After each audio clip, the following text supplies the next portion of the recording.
नमस्कार दोस्तों, एक विधि की बड़ी चर्चा चल रही है 130वां संविधान संशोधन बिल विधेयक के, जिसमें कि सत्ता पक्ष के द्वारा एक विधेयक प्रस्ताव लाया गया, जिसमें कहा गया कि यदि किसी मंत्री पर कोई भी मुकदमा आपराधिक हो या दीवानी हो, यदि ऐसे मुकदमे पाए जाते हैं और उसके वो दोषी पाए जाते हैं, उन पर अपराध सिद्ध हुआ हो या ना हुआ हो, यदि 30 दिन के भीतर उनकी जमानत नहीं हो पाती है तो उनका मंत्री पद और उनके सदन की सदस्यता दोनों चली जाएगी।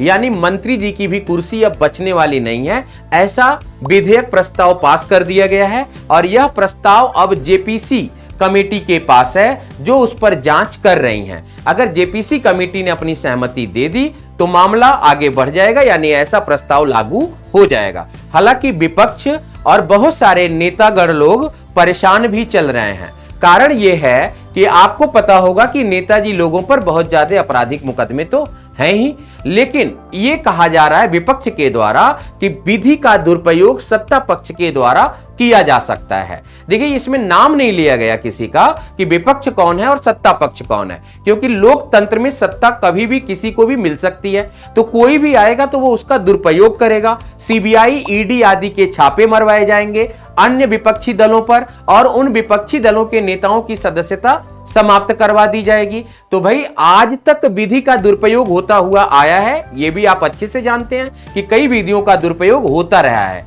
तो इसीलिए इसका विरोध विपक्ष के द्वारा वर्तमान समय में जमकर किया जा रहा है। धन्यवाद।